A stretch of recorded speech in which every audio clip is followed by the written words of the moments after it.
What's up, guys? Welcome back to the KRW podcast. We have a lot of stuff to go over right now. So we're going to be talking about the Fast and Furious franchise, my opinion on the Netflix effect, some box office discussions, as well as a lot more. So before we get into that, make sure to like, comment, and subscribe, not only on this video, but on each individual upload that, gives you interest. Anyway, with that being said, let's jump right into it. Okay, guys, the Fast and Furious franchise has been on a bit of a tilt as of late. F10 only made about $704 million at the worldwide box office, and that was on a $340 million production budget, not even counting marketing and distribution.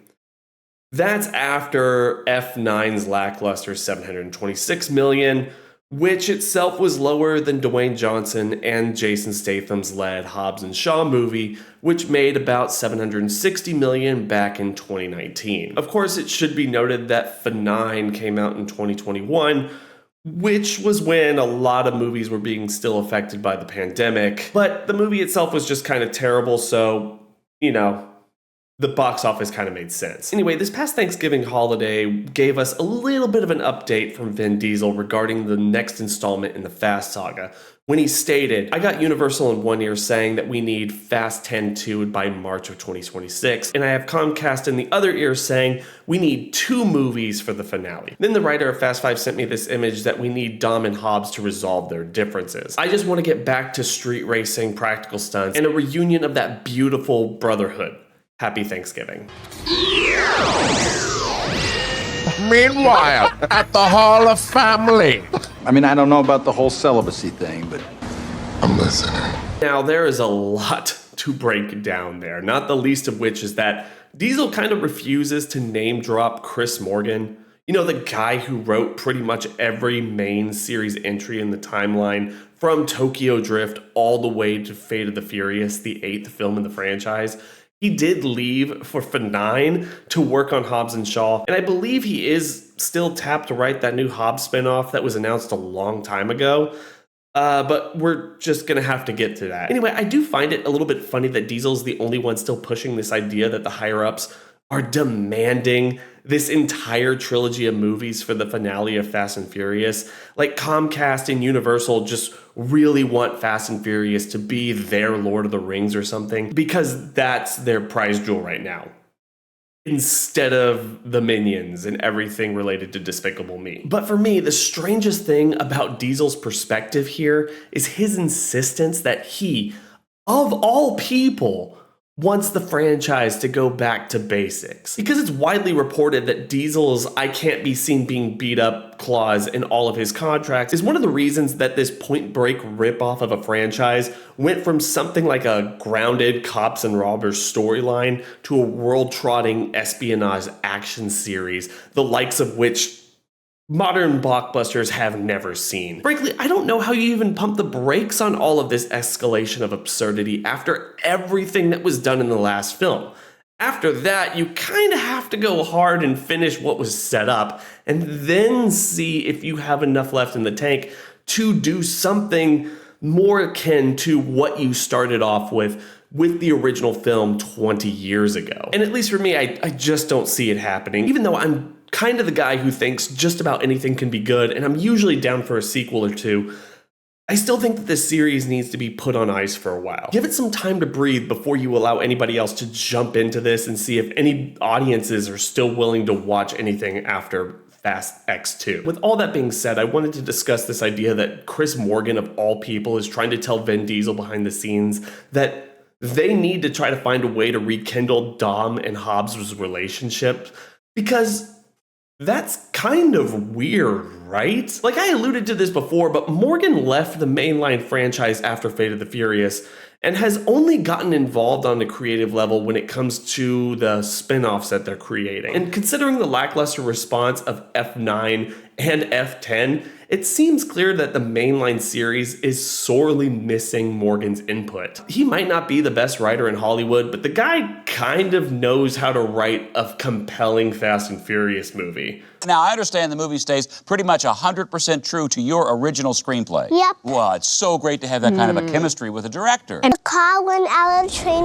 and then there's a hole in the train.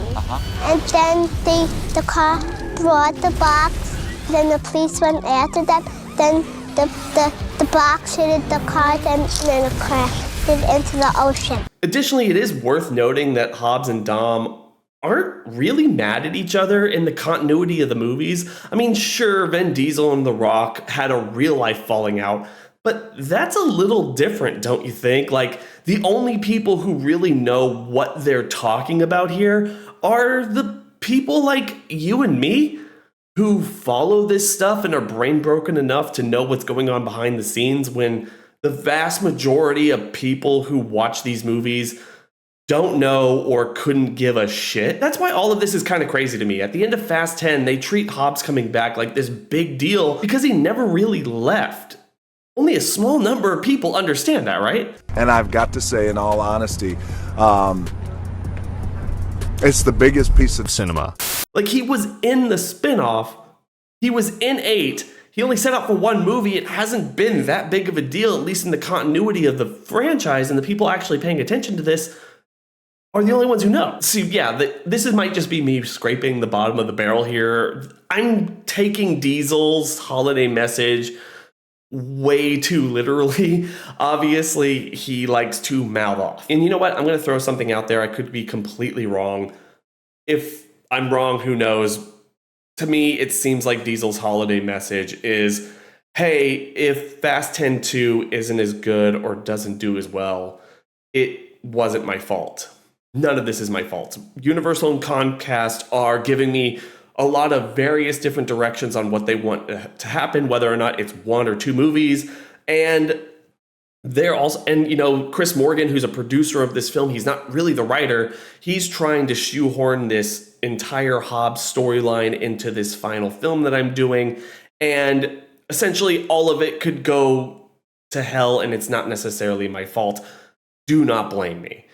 I feel like this is more PR on Vin Diesel's part than really trying to make the best movie possible. And considering what he's done in the past and how he's always tried to make himself be the good guy, even though clearly everything you can see on one end or another indicates that, yeah, the guy is problematic to work with. He's really pushing people away, writers, directors, and actors. And he shows up to set late and whatever it is, the guy has problems.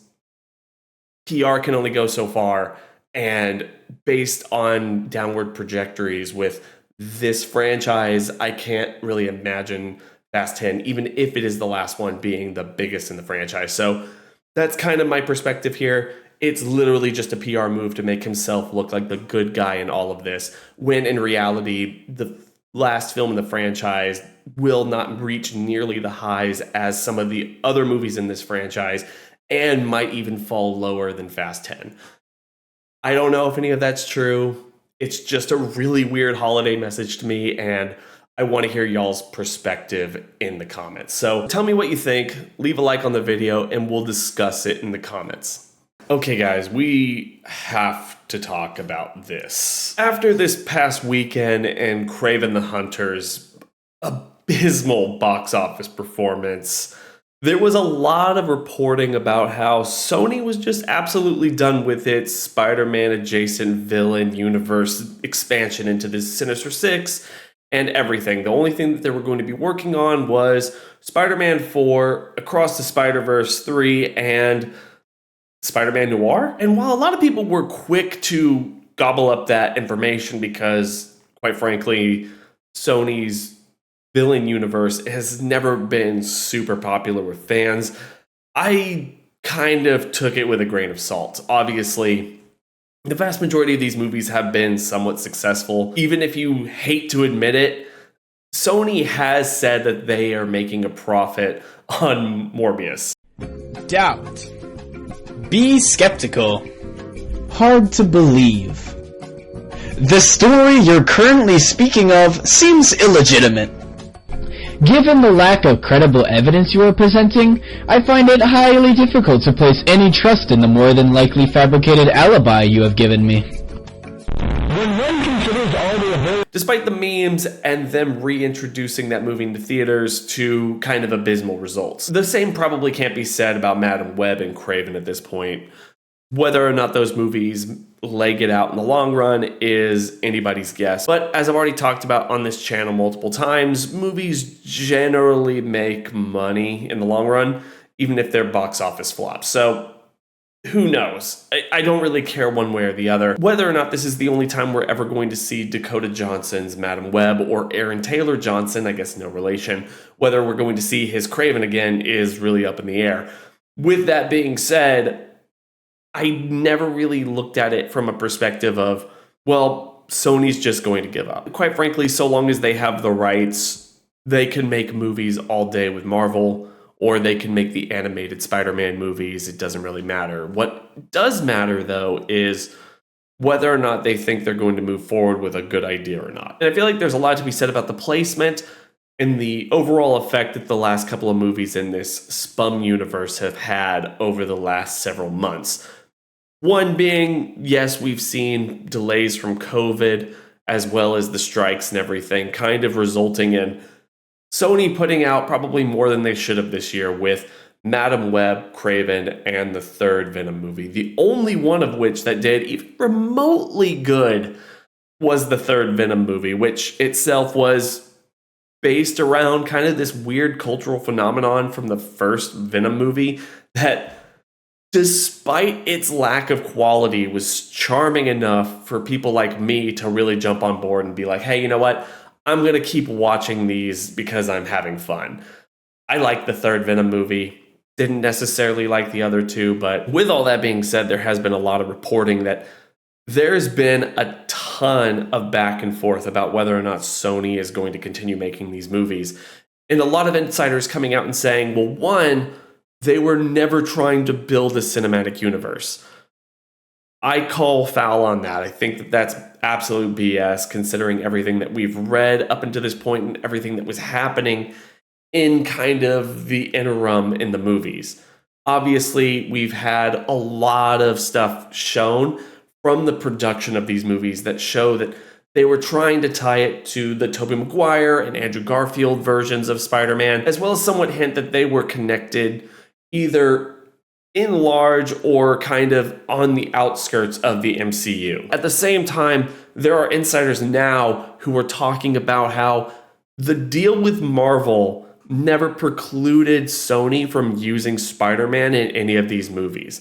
And for whatever reason, the success, the huge success of Venom just gave Sony the wrong impression that the audience was more than willing and capable of watching a Spider-Man villain movie without Spider-Man. And the thing is, I don't buy that at all. There's credible allegations that there was intended to be cameos and various negotiation tactics that led to Tom Holland calling Kevin Feige and Bob Iger when the deal started breaking down after Far From Home, where Tom Holland was just unwilling or did not want to be a part of Sony's universe. Like, he didn't want to be solely regulated as the Spider-Man of Sony's universe. To me, there's a lot more there and has been there that would seemingly suggest that within the deal with Marvel and Sony, there is more of a, hey, you cannot do this live action, right? The insiders from this Variety article that I'm working off of talk about how obviously they've been able to make Spider-Man content and Spider-Man as a character in their movies since the beginning of their deal with Marvel, pointing specifically to the Beyond the Spider-Verse and Across the Spider-Verse films, where you have actual Peter Parker characters on screen with Miles Morales. The distinction is these are not real human beings. Like, nobody is going to go into an Across the Spider-Verse or Beyond the Spider-Verse movie and get confused on why Tom Holland isn't there. This is not live action. They're not a continuation of anything that we've seen before. For me, everything seems to point to that, hey, you can do whatever you want with all these other characters and everything. What we really want is Spider-Man, and to be able to use that specific Peter Parker character in our MCU playground. He is ours, and you cannot tarnish that brand by putting him in any of your other movies or even recasting somebody else to be Peter Parker or Spider-Man in any other version. And if you do, he can't be a named or real meaningful character. We saw this with Madam Web, where everyone was talking about how we're going to be dealing with Ben Parker and his family before the birth of Peter Parker. They couldn't even say his name in that movie, as well as all of the rumors and everything about there being a child Peter Parker in the Venom universe with the third film. They absolutely avoided using Venom in any way possible and No Way Home. And yet, there seems to be insiders or people in reputable news sources like Variety who are trying to tell us that, hey, they've been able to use Peter Parker all the time. They just decided not to. And I absolutely call BS on that, because why would they give up the opportunity of putting $1 billion asset in any of these films if they thought that, hey, nobody would care? After Madam Web, you don't think anybody's going to care?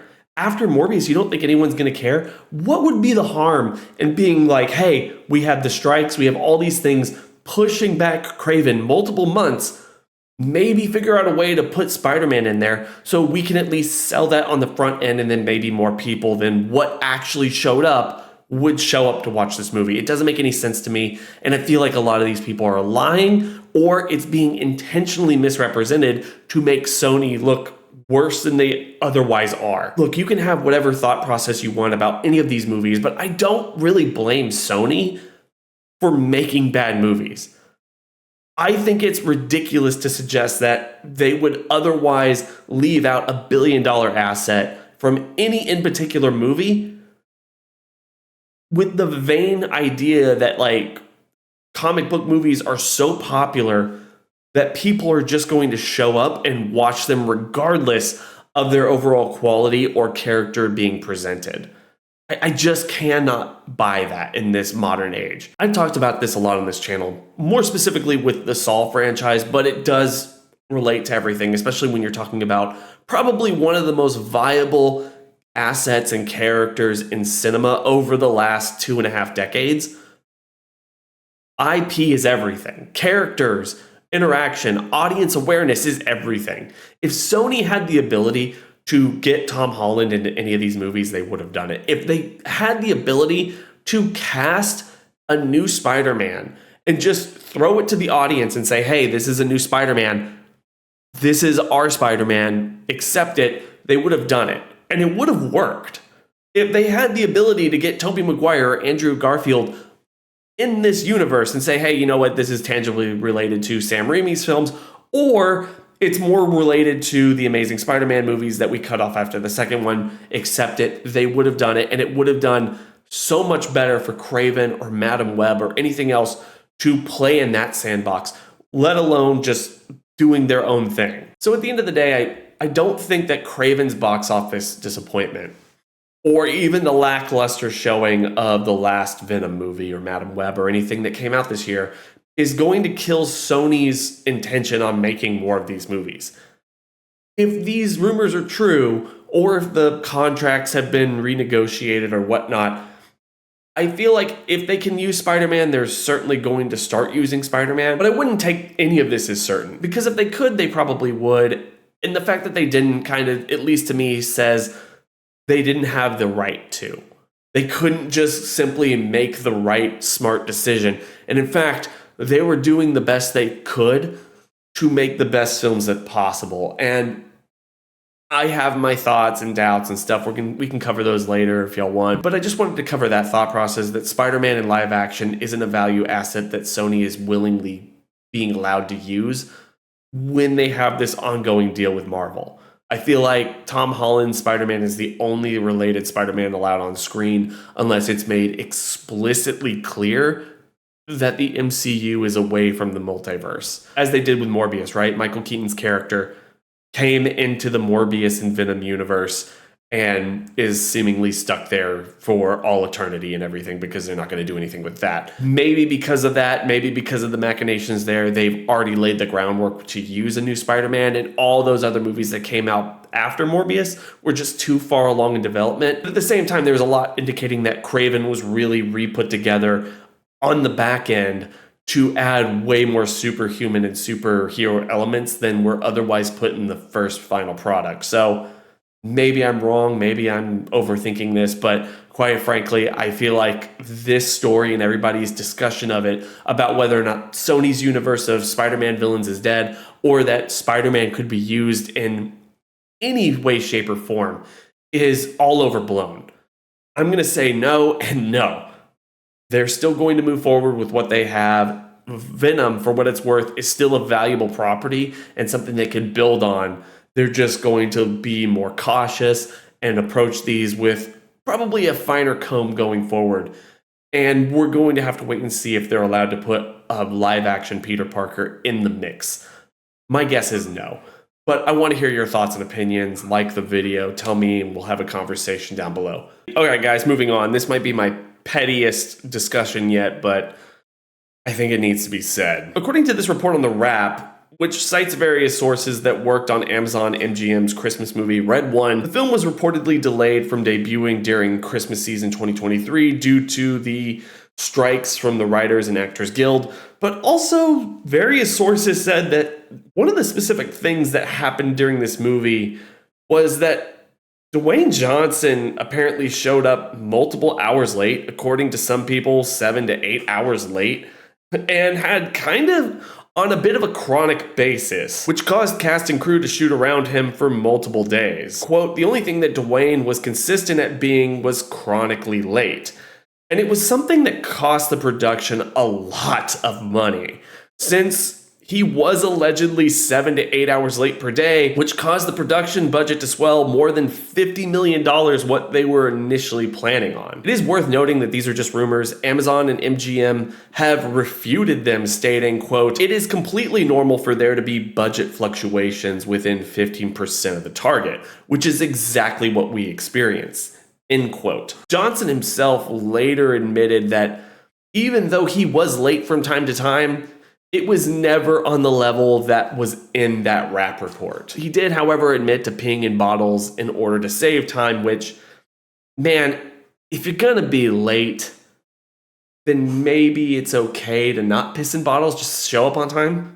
Now, normally I don't really care if a studio wants to put up a bunch of money to hire an actor or put up with his or her antics during production of a particular movie. And honestly, as long as an actor is pulling his or her weight for the studio, i.e. their presence and everything is making that movie more successful than it otherwise might be, there's honestly no reason to kind of look at it, point to it, and call foul. But I think it's worth noting these days that The Rock simply is not pulling his weight when it comes to that side of the bargain. Because when it comes to Red One and Amazon Prime's entire model, the idea of a movie going to the theater and making a bunch of movie on the worldwide box office isn't make or break for a company like that. As of right now, Red One will probably only make $200 million at the worldwide box office. A figure that is less than thrilling considering how much it costs to make. And also when you have pretty much the biggest star in the world being frontline and center in your movie. And you know what? I think a lot of people still, even to this day, are going to sit around and talk about Dwayne Johnson being a box office powerhouse, and specifically even point to Moana 2 being a huge moneymaker for Disney, despite all of the stuff that happened with that movie. I don't really want to get into it, but clearly a movie that was supposed to be a TV show, Frankenstein into a movie, and even though probably paying its stars big bucks to return as voice actors, probably shafted everybody who worked on it and they didn't get paid what they were owed. Not the point of this video. We are kind of ranting about The Rock here. So yeah, I really don't think you can point at the success of Moana 2 and put it directly on The Rock's shoulders. All of that's to say is that despite being pretty much the biggest star in the world, The Rock has been kind of on a massive losing streak as of late. Not just with the lackluster showing of Red One, but also everything with him trying to take over the DC universe from Warner Brothers before they put James Gunn in the leadership, and everything that came out from there with him going out of his way to lie about the financial prospects of Black Adam, even though every sign pointed to it being a little bit lackluster and possibly even losing a bunch of money for the studio. This is despite all of his perceived star power and his sway with the general audience. Earlier this year, it was reported that the US Army lost $11 million when they partnered with Johnson to recruit people advertising on the United Football League games. This, an insider stated, the UFL deal was so catastrophic it led to a projected loss of 83 enlistments. An internal review of the plan shows Army planners used various metrics to judge whether time and money could be better spent on other efforts. And the effort and resources spent on the UFL were seen by the service as a net negative for recruiting. Look, again, this is kind of a petty video, I know, but let me have this. While you cannot put that all in The Rock's feed, it is at least a little bit humorous that the guy who is supposed to be a man of the people, one of the biggest stars in the world, and someone that so many people look up to, when he puts his full weight of endorsement behind something like the UFL and comes out with something like this, it just can't be seen as anything more than a huge disaster. So I guess the question really is, why is The Rock just failing to garner so much interest in his recent movies and promotions and everything that he's trying to kind of put his name behind? Why are so many people looking at this and just calling, hey, is this guy kind of full of shit? You know what? I don't really have an answer here, but I feel like this kind of explains it. Takeaway after that, months and months and months, I started to realize, like, oh man, that caused an incredible amount of division in our country. So I realize now going into this election, I'm not going to do that. To me, this is a perfect summation of why The Rock's star power has begun to wane over the last several years. For all the charisma and positive vibes, The Rock is kind of an empty shell of a person. His movies aren't that interesting. He has no real beliefs in life, and the man doesn't even really seem to know how to have fun. You, if I'm honest, don't seem like you have a lot of fun. Mm-hmm. The image is beautifully clean and like you're always working. It's like, is that image as accurate as we feel it is? Do you have fun? Do you enjoy this? I have fun, man. I have fun all the time. You just don't see it a lot. I think people are finally starting to wake up to this reality that The Rock isn't someone to be idealized as a person. Everything he claims or shows himself to be seems carefully curated to bolster his public image. The guy just isn't genuine. Personally, I think that this is why we're starting to see him run back to things that worked in the past. As we've already talked about, he's running back to Fast and the Furious, despite once being said to be completely done with it.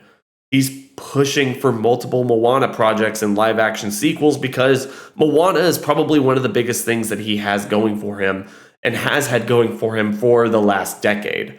We're even seeing him go out of his way to be in an A24 movie, despite once being proud about curating his movies and staying true to that Vin Diesel contract-like formula to never allow anybody in the audience to see you be vulnerable. Always be the big, strong guy who can't lose in a situation. Personally, I don't know how to feel about any of this. I know Dwayne Johnson can be a good actor if he tries.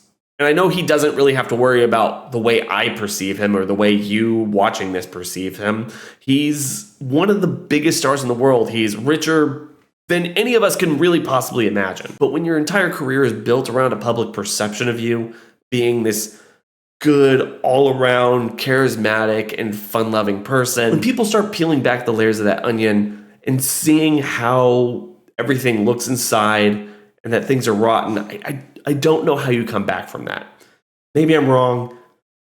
Maybe he will find a way to garner public interest again, but personally, I feel like we're right on the level there of just seeing him be forgotten about as the face of entertainment, and more young and interesting people who have much more of an artistic voice and talent will take his place.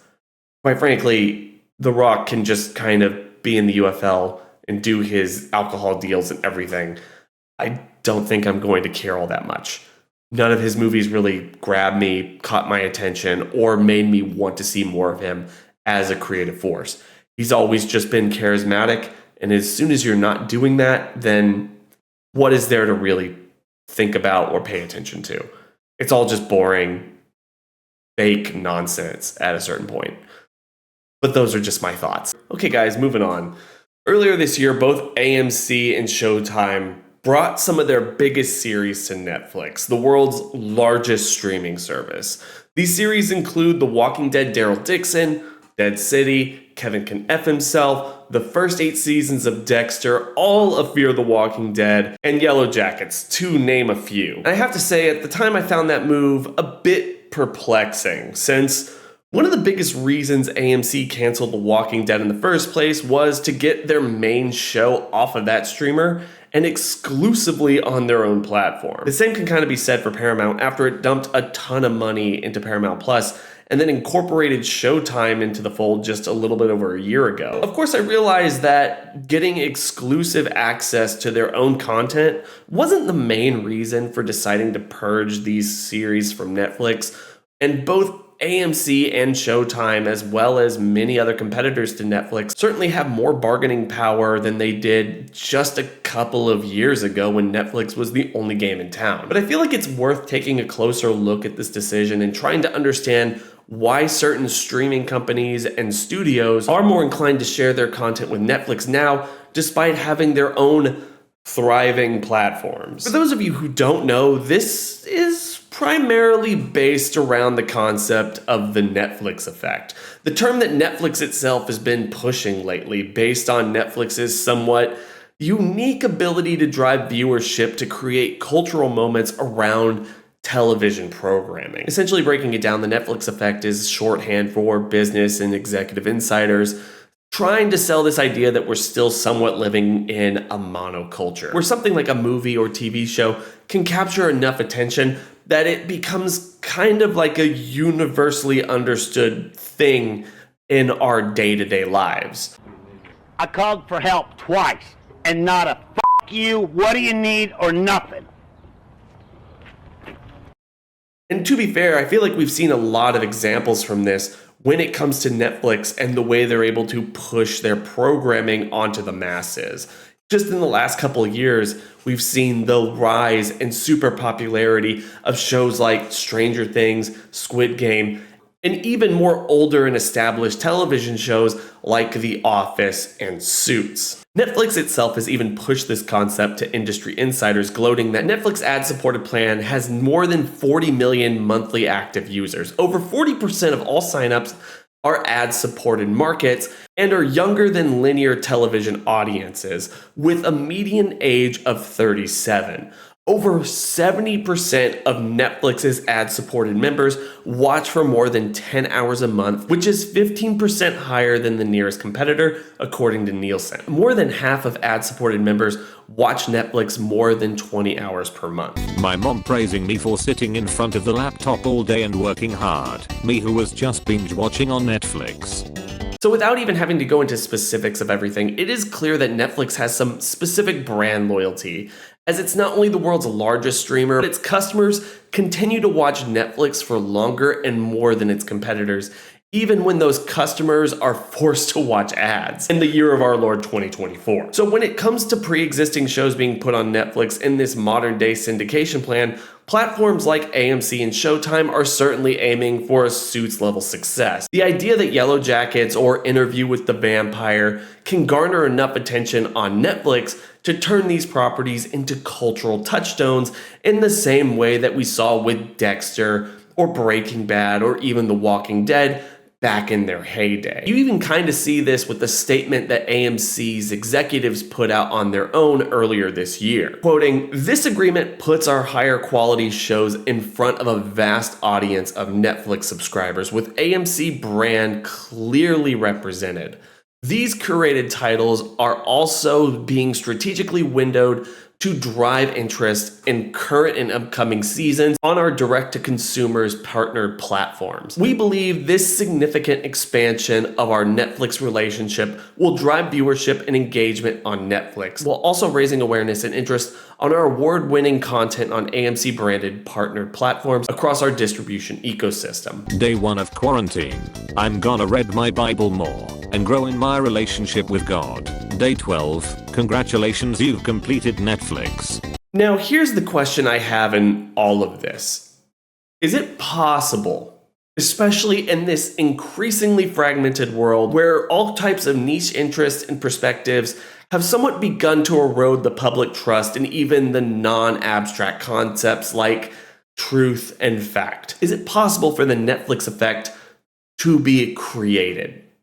Meaning, if you just throw enough money and advertising into something, is it enough to capture the attention of a large enough portion of people, or is this type of thing something that kind of has to be created organically? I would argue that this type of thing has to happen organically. It doesn't really matter how big or far-reaching a platform like Netflix is. I'm not really of the opinion that they or anybody else can astroturf any particular show or movie into a lasting cultural moment. Sure, with enough money and unique forms of marketing, whether it's the absurdity of the Jake Paul versus Mike Tyson fight, or the allegations of fake memes for the Bird Box back before all of this discussion took place, it's certainly possible for a specific movie, TV show, or live event to kind of be elevated to a level of cultural awareness that is not often seen in our modern day-to-day lives.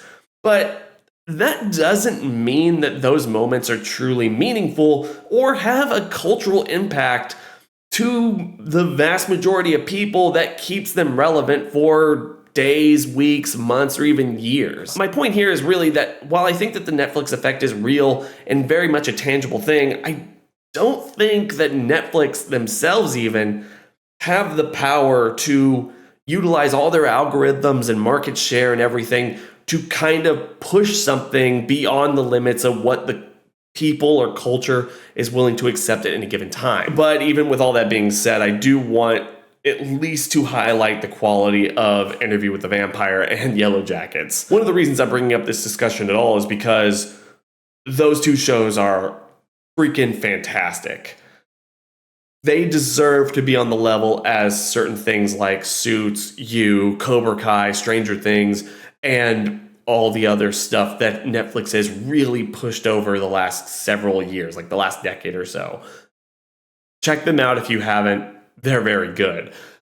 Still, the idea that Netflix can push this, or any real distributor or studio, whatever, can push this, I just don't see it happening. I feel like the Netflix effect is something that just spontaneously happens through social media, real groundswell type of support and enthusiasm, and people just gravitate towards something. If there is something that pops off for one reason or another, you need to see whether or not it lasts in the cultural consciousness. And if it doesn't, I think that was just kind of astroturfed.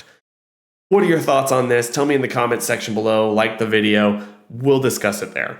Okay, so this one might be a little bit more out there than other stuff I'm going to be talking about on this channel, but it's something that I want to cover because I'm just kind of fascinated by it. If you haven't heard of the series The Chosen, it's a biographical drama about Jesus that began in 2017. It's already established a sizable audience before heading into theaters, which is what we're really going to be talking about today. But by the end of 2022, 108 million people worldwide had already watched the first episode of the first season. One of the things that makes this show so interesting to me is that Angel Studios, which we're going to talk about just here in a couple of minutes, but they put this show out pretty much every season since the third one, I believe, in chunks of episodes into enough theater screens like across the country for people to go out and watch them before they hit television screens. And the thing is people actually show up to the tune of tens, if not, several $1 million per episode chunk and per screening, per season, that's bringing in this studio about 20, maybe even $30 million per season. And that's just in the theatrical take of these episodes being put together and thrown out on theaters as big movie events. And that's all before all of this comes out on television, streaming services, DVD and Blu-ray sales, and all the other ways that television these days makes money for studios. And quite frankly, a lot of this is fascinating to me. I'm going to put a caveat here saying I don't know. This is pure speculation. I'm not reporting news, and I'm not necessarily throwing facts at you. To me, it feels like this could either be a genuine groundswell of people who are desperately seeking content like this semi-biographical, based on the Bible retelling of Jesus' life, to the ultra-religious in this country who are willing to give money to all of this type of content because they feel like they're being underserved in a media market.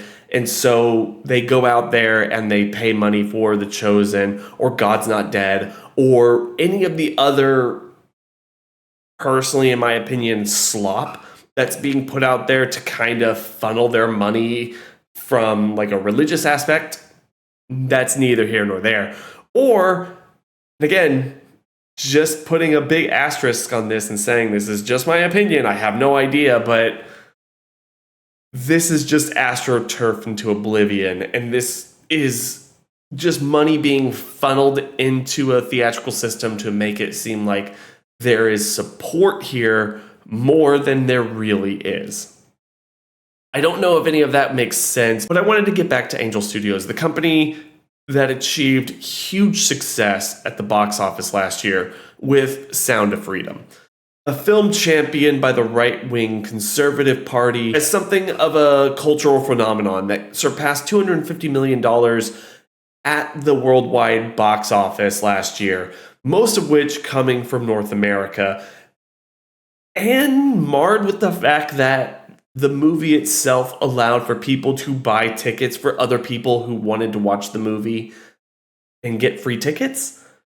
It's something that we've never really seen before, and it's something that has been on my mind ever since. Because if that was something that really worked, why haven't other studios pushed for this for every iteration of movies, not just religious-based movies, but for horror movies and adventure movies and stuff like that? Hey, I really like this. I want to support it with my money. I'm going to put it out on theater screens and hopefully somebody can get a free ticket and discuss it with me online or have a perspective on it that maybe I didn't have. And there's going to be more and more people talking about it because the bar of entry is literally zero. You just have to go on a website, get a free ticket, go to your local cinema, and watch it on your own time. That's literally the only thing anybody is asking from you. Now, to be fair, when we're talking about a genuine crowd swell, talking about people who want to fund projects and watch projects that were specifically made for them, then we do have to talk about how The Chosen was a previously crowdfunded project in partnership with Angel Studios, where at least 16,000 people gave at least $100 to finance the series' first season. And as the Wall Street Journal reported, as of 2021, more than $40 million had been raised for the series to produce 3 seasons of the 7 planned for this show. The same also can be said about The Sound of Freedom, producing at least $5 million from 7,000 donors over its crowdfunding program. So obviously, if we're taking everything as it's been presented to us, it does kind of make sense. People are putting their money where their mouth is. They want to see content produced and made solely for them.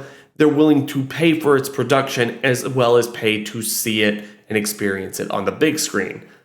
That doesn't seem so detrimental, but to me it's a little bit interesting because it feels like every time this happens, it only happens in one general direction.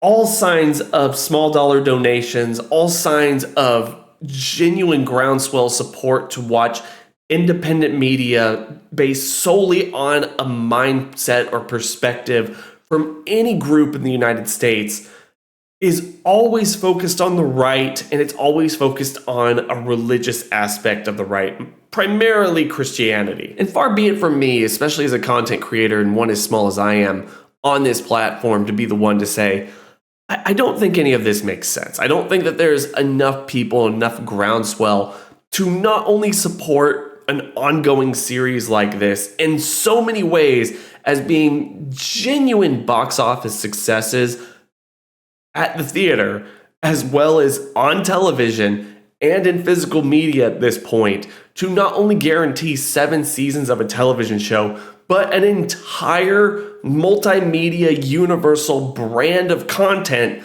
based around this particular series, but also enough money to justify the prospering of a particular studio that seems to only want to cater to one specific audience. Frankly, from my perspective, there's been way too many things over the last couple of years that have pointed to a deliberate effort from the people with money to funnel things into various media brands, online content streams, or personalities to give the impression there is a genuine interest in push and pull for this type of content that can be expressed or appreciated by a lot of people, more so than what would otherwise make sense. And I might be pushing here, I might be even insulting a couple of people, and I'm trying not to do that. If you like this show, if you like watching it in the theaters, if you like watching it on television, or you buy the DVDs at Walmart, God knows I've seen them, then that's totally fine. I have no problem with that. The reason I get a little bit anxious about talking about this as if it's some kind of genuine success or public support around these specific projects is because you don't see them being implemented by other brands and entities.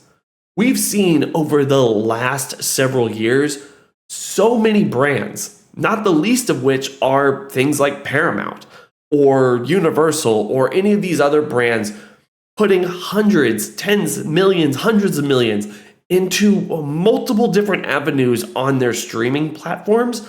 And these are studios with long-standing histories with the theater chains. They can literally promote things and push them out quicker and easier than something like The Chosen in multiple episode batches on theater screens.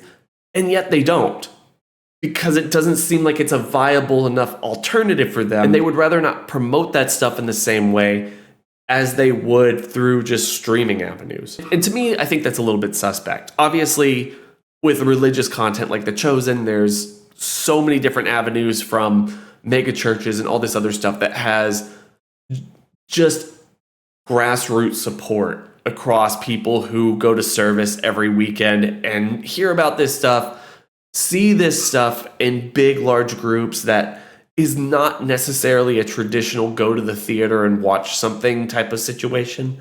But to me, I think that goes into my point here. These type of things are being bought by mega corporations or mega churches to be fed to their congregation, and not necessarily people showing up on their off time to pay for something that would otherwise be on television and going and watching it. Otherwise, I think we would see this all the time. For what it's worth, AMC, for all the stuff that they did to make the Rick Grimes Walking Dead movies over the last several years, if you're sitting there and telling me that in 2023 and 2024, The Chosen is putting out 2 or so episodes at a time and making $10 or $15 million based on that support alone, from people who would just literally like pick themselves up, go to their local movie theater, and watch pretty much a cut together version of 2 episodes of a show that they could otherwise watch on their television screens